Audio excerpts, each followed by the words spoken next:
Alguém já disse que precisamos prestar atenção no futuro porque é nele que vamos passar o resto de nossas vidas. Porém, às vezes, isso não passa de palavras para muitas pessoas que acabam ficando quase que totalmente amarradas ao presente. Ou então sonham sobre o futuro, mas não fazem nada a respeito. E assim os sonhos parecem, no melhor dos casos, uma ilusão e, no pior, impossíveis. Mas pensar dessa forma no futuro é um engano. Olá, meu nome é Joel Parker. E viemos aqui falar sobre por que as visões positivas do futuro são tão importantes, mesmo essenciais, para nações e organizações, corporações e comunidades, indivíduos jovens e velhos, sem deixar de fora qualquer um de nós que queira fazer uma diferença no mundo.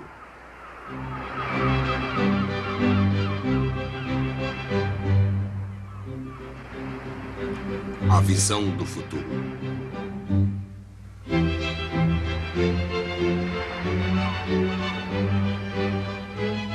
Distribuído no Brasil por Ciamar, versão brasileira Windstar.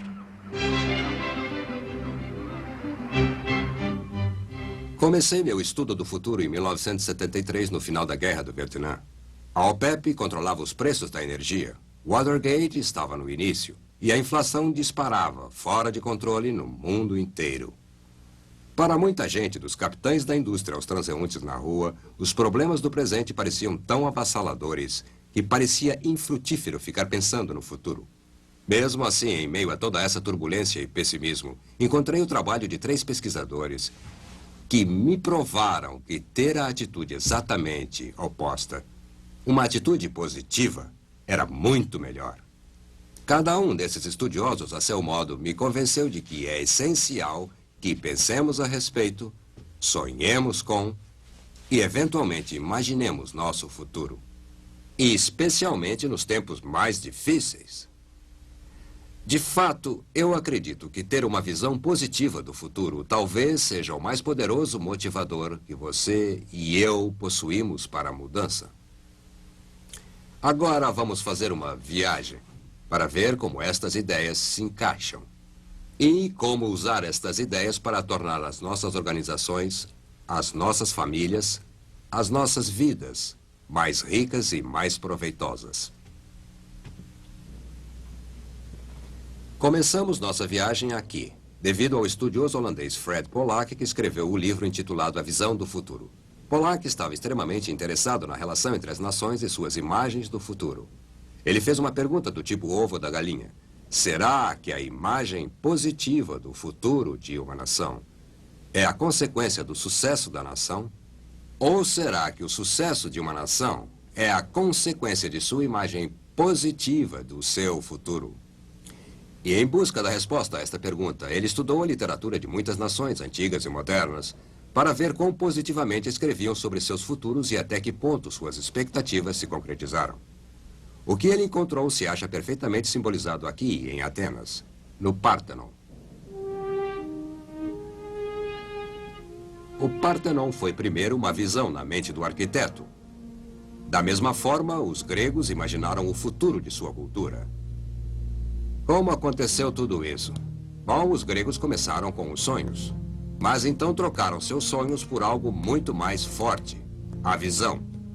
A visão é o resultado dos sonhos em ação. O que Polak descobriu em suas pesquisas foi que uma visão significativa antecede um sucesso significativo. Em um caso após outro, ele viu o mesmo padrão emergindo. Primeiro, uma visão impressionante do futuro era mostrada pelos líderes. Então, essa imagem era compartilhada com suas comunidades, as quais concordavam em apoiá-las. Então, juntos, trabalhando em sintonia, eles tornavam a visão uma realidade. Este foi o caso na Grécia, 2.500 anos atrás. E o mesmo aconteceu em Roma, e na Espanha, em Veneza, na Inglaterra, na França. Foi o mesmo padrão nos Estados Unidos da América. E ainda hoje podemos notar o poder da visão varrendo o mundo inteiro, da Europa Oriental à costa do Pacífico. O que me parece especialmente interessante na pesquisa de Polak é o fato de que muitas dessas nações, quando começaram sua escalada para a grandeza, não contavam com recursos adequados, nem a base populacional crítica, nem uma vantagem estratégica evidente. Na verdade, venceram contrariando as probabilidades. O que elas tinham de fato era uma visão profunda de seus próprios futuros. E este é o ingrediente principal, não o único, mas o primeiro e mais importante.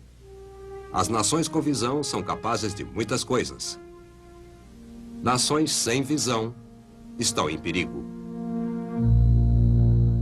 Eu era professor numa escola, e depois de ter lido Fred Pollack, percebi que o que ele dizia sobre as nações também se aplicava às crianças.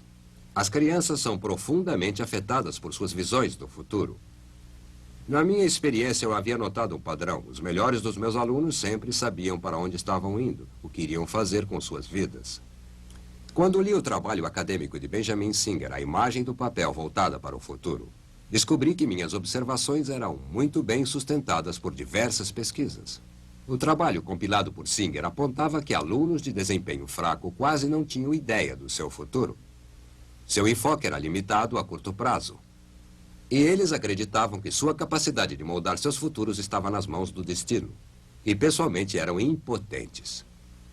As pesquisas também destacaram que os alunos de sucesso tinham um senso pessoal de controle sobre seus futuros. E pensavam em horizontes de tempo dali 5 ou 10 anos. Um aspecto específico da pesquisa me deixou intrigado. Para identificar os alunos de sucesso, o QI e o nível da família não eram os principais indicadores do sucesso. Alguns dos alunos mais bem-sucedidos vinham de situações familiares e sociais muito difíceis e não haviam se saído bem nos testes de QI. Alguns dos alunos fracassados tinham os QIs altíssimos e provinham das melhores famílias. Logo, qual era o fator de diferenciação? A visão. O que todos os alunos de sucesso tinham era a visão profunda e positiva de seus futuros.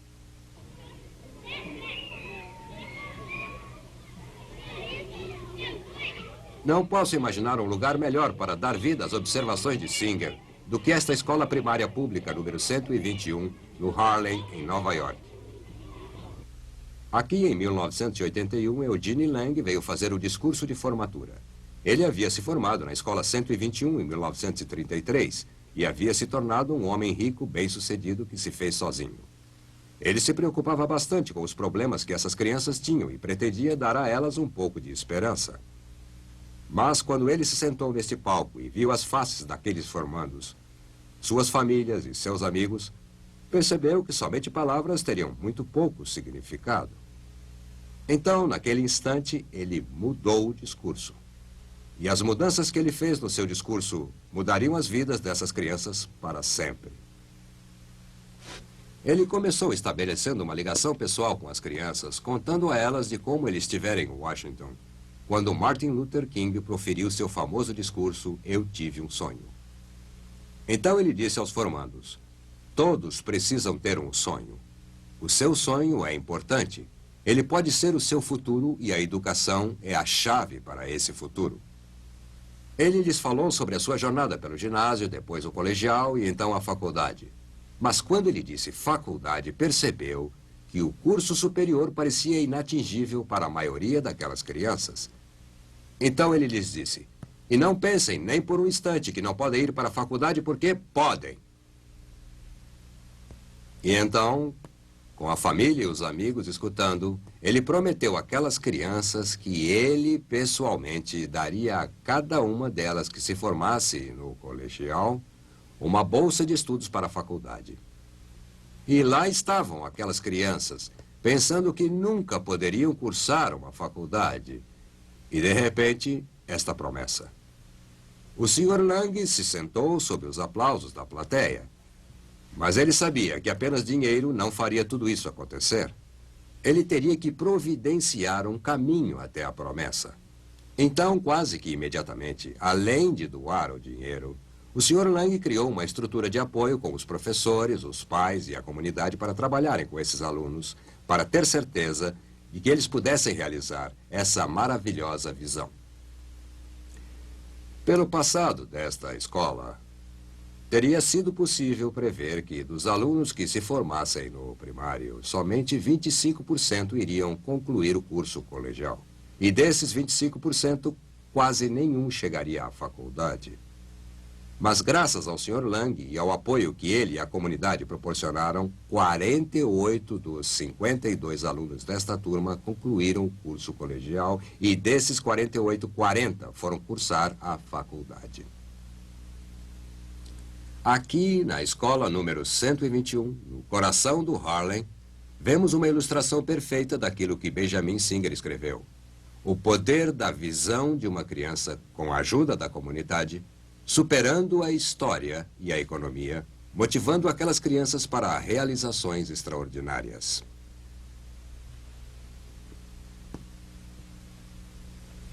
Então, quando perguntamos a nossos filhos o que você vai ser quando crescer, estamos lhes ajudando a pensar em algo que é muito importante.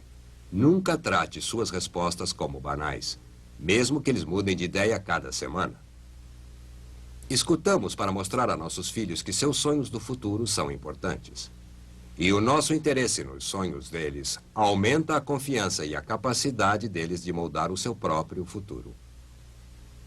Para as nações, para as crianças, percebemos o mesmo padrão, o mesmo poder, o poder da visão.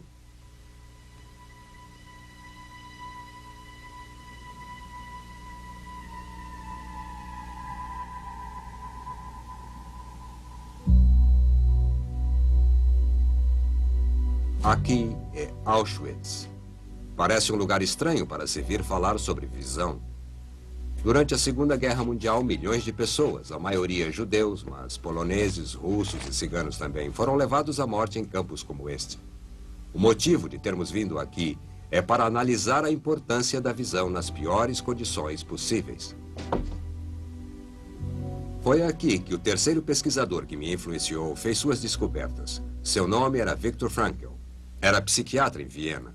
Ele tinha muitos pacientes, levava uma vida boa e era judeu. Quando irrompeu a Segunda Guerra Mundial, foi cercado pelos nazistas junto com milhares de outros e trazido num trem de carga para este inferno na Terra. Quando chegou aqui, Frankl traçou 3 metas para si. 1, sobreviver. 2, usar suas habilidades médicas para ajudar. E 3, tentar aprender alguma coisa. Imaginem isso, tentar aprender alguma coisa em meio ao Holocausto. Mas Frankl conseguiu atingir suas 3 metas. E depois da guerra, retornou a Viena e escreveu seu tão consagrado livro A Busca do Significado pelo Homem, no qual explicou o que havia aprendido. No seu livro, Frankl reconheceu que a maioria dos prisioneiros era executada pouco tempo depois de chegar. Mas Frankl concentrou seus estudos naqueles que, como ele mesmo, em vez disso, foram postos a trabalhar sob as piores condições imagináveis. Milhões morreram. Mas entre aqueles que sobreviveram, Viktor Frankl encontrou uma linha comum. Um traço essencial à sobrevivência. Todos aqueles que tinham conseguido sobreviver ainda tinham algo importante para fazer em seus futuros. Deixe-me repetir isso. Todos aqueles que tinham conseguido sobreviver ainda tinham algo importante para fazer em seus futuros. E aqui vemos o padrão novamente. O poder de uma visão do futuro para ajudar a vencer uma chance incrivelmente pequena. Deixe-me exemplificar com uma das histórias de Frankl. 2 homens pretendiam se suicidar. Era um acontecimento comum aqui no campo. Seus amigos literalmente salvaram suas vidas lembrando-lhes de seus futuros.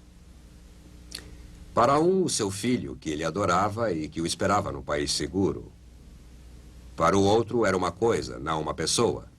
Esse homem era um cientista que havia escrito uma série de livros que ainda precisava ser terminada. Seu trabalho não poderia ser feito por ninguém mais. E quando foram lembrados de suas responsabilidades para com o futuro, eles aceitaram. E tiveram forças para aguentar e sobreviver. Funcionou para Frankl também. Ele escreveu: quase em pranto pela dor, eu continuava pensando nos inúmeros pequenos problemas de nossa vida miserável. O que haveria para comer à noite? Se vier um pedaço de salsicha como ração extra, devo trocá-la por um pedaço de pão? Devo trocar meu último cigarro, que foi o resto de um presente que eu recebi há 2 semanas, por um prato de sopa? Como posso arrumar um pedaço de arame para substituir o outro que amarrava um dos meus sapatos? Quem poderia me ajudar a arranjar trabalho no campo, em lugar de ter de aguentar essa marcha diária terrivelmente longa? Fiquei aborrecido com a situação das coisas que me obrigava a pensar todo dia e toda hora somente nessas coisas banais. Eu forcei minha mente a mudar para outro assunto. De repente, eu me vi no palco de um auditório bem iluminado, quente e muito agradável. Diante de mim havia uma plateia atenta em cadeiras estofadas confortáveis. Eu estava dando uma palestra sobre a psicologia do campo de concentração. Com este método, eu consegui, de certo modo, passar por cima da situação, por cima do sofrimento daqueles dias. E ele os observava como se agora já tivessem passado. A mensagem de Frankl é clara. É essencial para você, para mim, ter alguma coisa importante ainda por fazer. Ter uma visão positiva do nosso futuro, porque é isso que dá significado à vida. Frankl escreveu: é uma peculiaridade humana só ser capaz de poder viver olhando para o futuro. E esta é a sua salvação, até mesmo nos momentos mais difíceis de sua existência.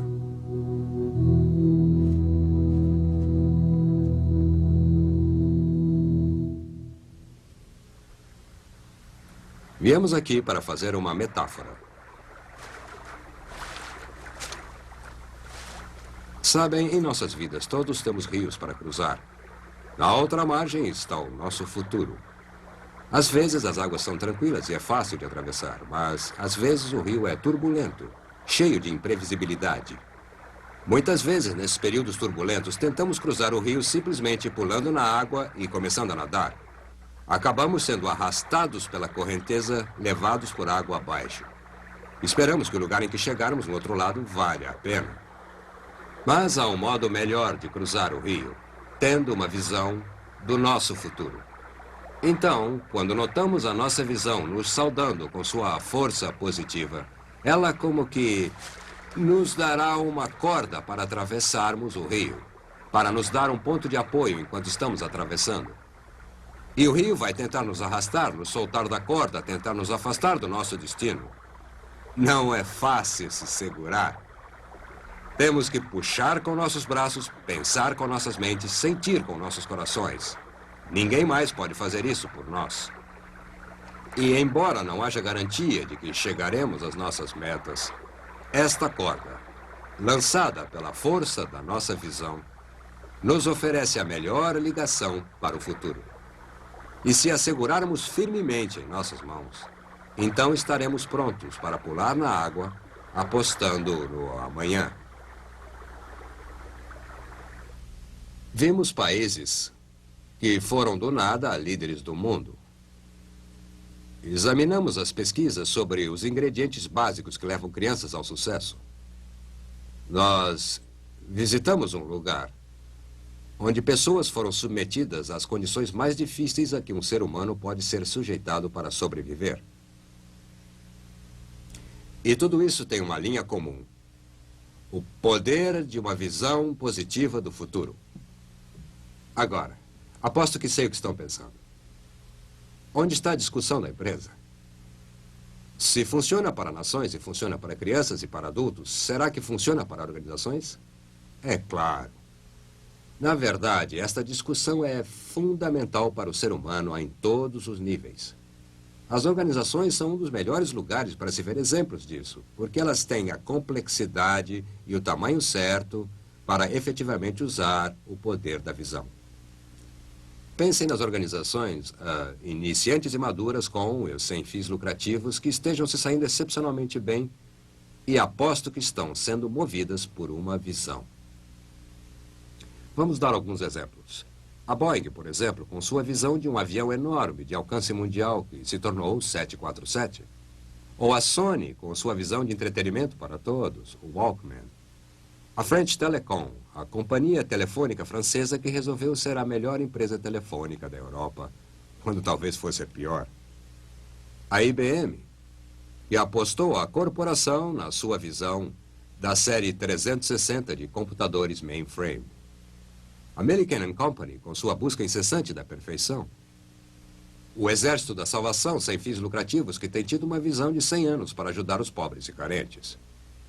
E a Toyota, cuja visão não é só ser a melhor fábrica de carros do mundo, mas a maior.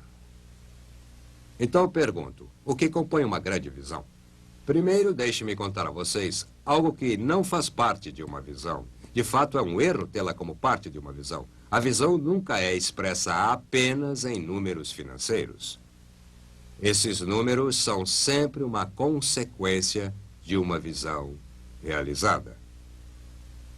Logo, quais são os ingredientes? Bom, primeiro, as visões precisam ser desenvolvidas por líderes.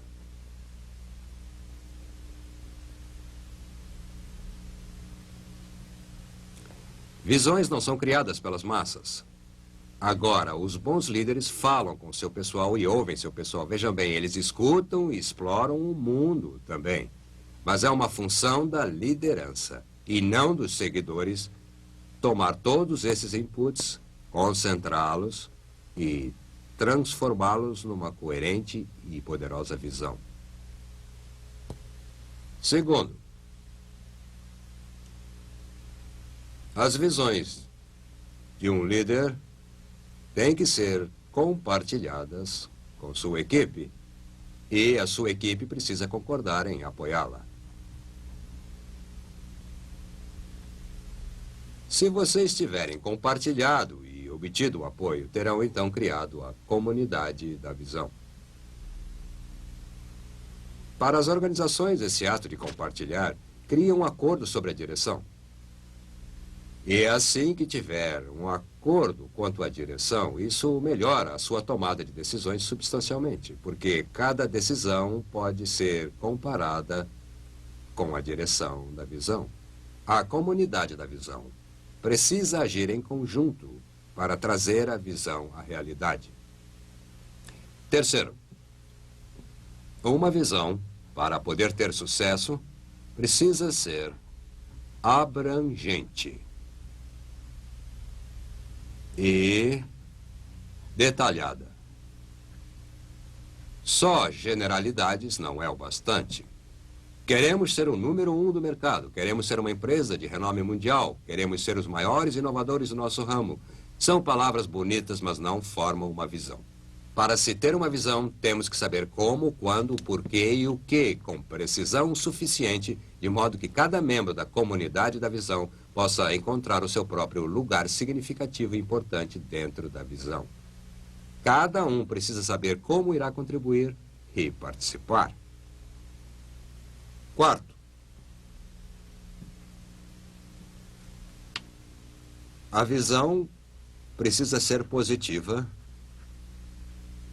e inspiradora. Uma visão precisa ter alcance. Ela deve desafiar cada um de nós a crescer substancialmente e a ampliar suas habilidades, a alcançar além de suas capacidades. Uma visão precisa valer a pena. Quando você criar sua visão, é melhor errar para o lado do exagero do que para a modéstia. Joel, sabe o que eu acho? Eu gostei do que você disse sobre a visão, mas você ainda não falou nada sobre valores. É uma boa pergunta. Certa vez me disseram que em épocas turbulentas como a que atravessamos agora, a única coisa que pode ajudá-lo são seus valores. Eu sugeri que havia um outro modo de se pensar nisso. Os valores são o instrumento para medir se a sua direção está correta. Percebe, sem os valores, você pode até criar uma visão que seja imoral ou antiética. Os valores o impedem de cometer esse erro. Mas os valores, embora sejam essenciais à visão, não podem lhe dar uma direção. Só a visão pode fazer isso. É uma função da visão determinar o seu destino.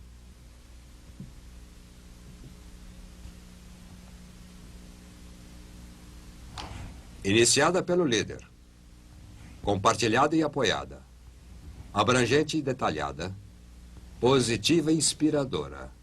Quando tiverem tudo isso junto, terão a sua comunidade da visão.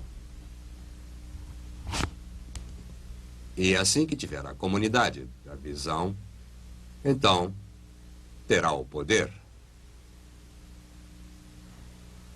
Há uma história que queria contar a vocês. Ela foi inspirada nas obras de Loren Eiseley. Eiseley era uma pessoa muito especial porque combinava o melhor de duas culturas. Ele era cientista e poeta. E dessas duas perspectivas, ele escreveu obras profundas e atraentes sobre o nosso mundo e o nosso papel nele.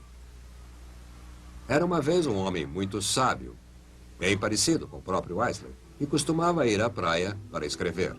Ele tinha o costume de caminhar pela praia antes de começar a trabalhar. Um dia, ele estava passeando pela areia. Ao olhar mais adiante, ele viu um vulto humano que parecia estar dançando.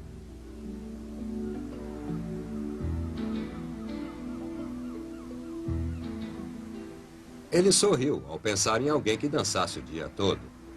Então apertou o passo para alcançá-lo. Quando chegou mais perto, viu que se tratava de um rapaz e que o rapaz não estava dançando, mas estava se abaixando, pegando algo na areia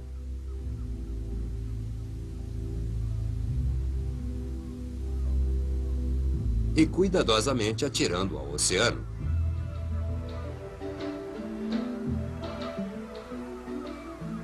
Quando chegou mais perto, ele gritou: "Bom dia, o que você está fazendo?" O jovem parou, olhou para ele e respondeu: "Jogando estrelas do mar no oceano." Eu acho que devia ter perguntado por que está jogando estrelas do mar no oceano. O sol está a pino e a maré está baixando. Se eu não as jogar lá, elas vão morrer. Mas, meu caro, você não percebe que há milhas e milhas de praia e estrelas do mar em todas elas? É impossível você fazer alguma diferença.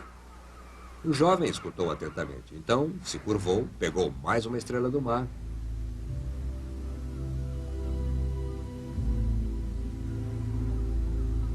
e a jogou no mar para lá da arrebentação. Fez diferença para essa aí. Sua resposta surpreendeu o homem. Ele ficou confuso. Não sabia o que responder. E assim ele virou as costas e voltou para casa para começar a escrever. O dia inteiro, enquanto escrevia, a imagem daquele rapaz ficou em sua mente. Ele tentou ignorá-la, mas a visão persistia.